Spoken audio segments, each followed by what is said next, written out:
about those Red Sox? Yeah, they're great. What about the governor's comments? I give me an idea in terms of Well, exactly he what promised you're they're saying. engaging in leadership Promising and leadership. that you are also pulling off the fiscal shutdown with the your plan. Oh, just the contrary. I mean, I think that we've spent quite a bit of time in terms of coming up with the plan. And what this plan does actually is to make sure that those who would be hardest hit by the taxes that the governor was talking about, they are not. You know, the families, the small businesses. We're taking care of addressing the issues of transportation, while at the same time not putting a bigger burden on families and business that the governor's plan will put on. He says that your plan is Fix the problem. squeezing, he says that your plan is squeezing the middle class.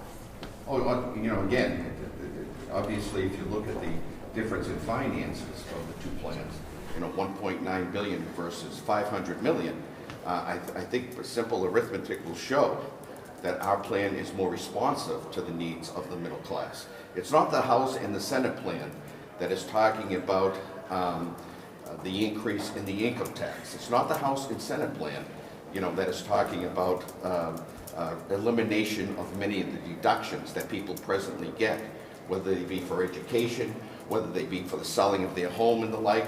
So I think our plan is the one that addresses the concerns of those most needy, namely the middle class. Quite frankly, that if you have a situation where you're putting that type of financial burden on the middle class, you know, I hear it all the time from folks, just regular folks just trying to, you know, survive in these difficult fiscal times. They're concerned about paying their mortgage. They're concerned about being able to send their child off to school. They're concerned about health care. And quite frankly, that's what the House and the Senate plan provides.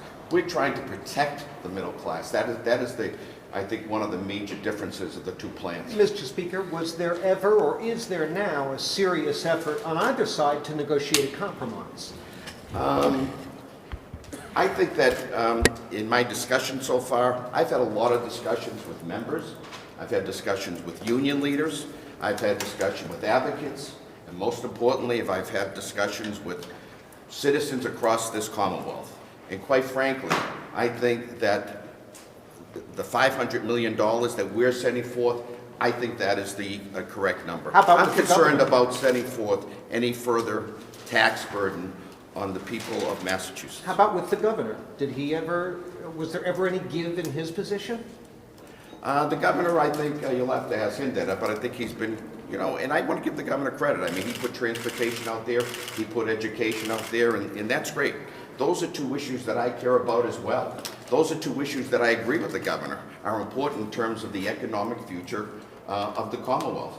The major thing that we disagree on is, you know, how much money, you know, can the people of the Commonwealth afford to pay? His argument is that you are going to be taxing people through the gas and through cigarettes, but you're not. They're really not going to get anything in return. And he accused you of, quote, pretending to fix a problem that won't be fixed. Well, I'll tell you, without talking about the transportation plan, we have the figures, okay? We know what the debt is at the T. We know what the situation is in terms of us paying DOT employers off the bond. In other words, paying folks with a credit card. We know the RTA, the Regional Transportation Authority. The House plan addresses all of those issues. And quite frankly, that if we don't do that, and we don't do it quickly, which is why we've come up with the bill so quickly, before we do the budget, we'll take it up on Monday. Hopefully next week the Senate will take it up, and we'll get it on the governor's desk. And the fiscal woes, transportation woes that we presently are concerned about will be alleviated. He says he's going to veto the bill, so he's going to go ahead and veto this, Yeah. so. Do you have the votes? You have the votes? You know what, right now we haven't even taken the initial vote in terms of seeing it get. But you know if you have the votes But seeing or it get passed, so we'll see Monday when we debate it. You know, that would be my opportunity also, and all of our opportunity to, you know, to listen to the membership. There may be some amendments, whatever. So I wouldn't want to predict in terms of any votes until we see exactly what the final outcome of the bill is. Mr. Speaker, he says this is about about a new way of doing government, and that what you're doing is sort of going back to the days of the old big dig and kicking the can down the road. You know, are you embracing his new way of government by rejecting his proposal? The way of government by $2 billion in additional revenue. I just don't see, look,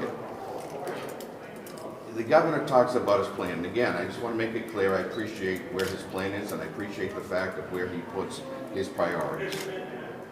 But a couple of years or so ago, we received an increase in our bond rating. The first time in our history that this Commonwealth has got an increase in their bond rating.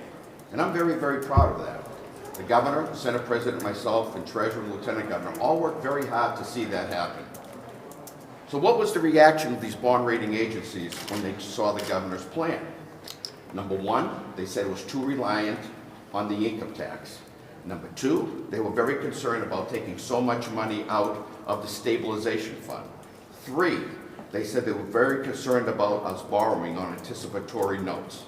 So quite frankly, what we worked so hard on in terms of making sure that our Commonwealth was in good fiscal condition, according to the bond rating agencies, not the House, not the Senate, but an outside sources, bond rating agencies, they were very concerned with those three factors, and they're very concerned about the amount of money that the governor is talking about.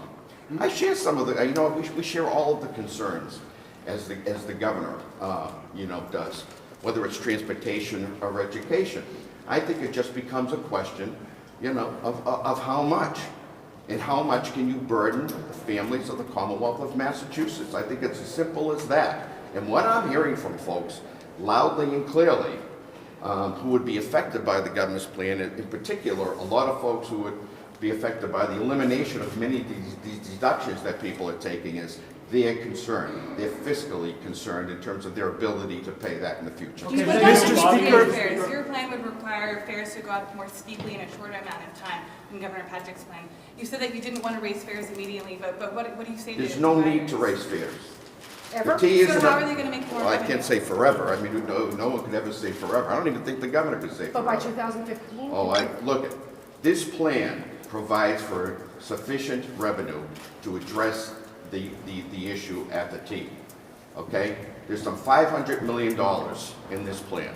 The T, I believe the T shortfall is somewhere around 125 million. I think that adds up as one of the elements that should be addressed in that. Okay, thank you. Mr. Speaker, the governor has said he would veto. Okay, thank you, folks.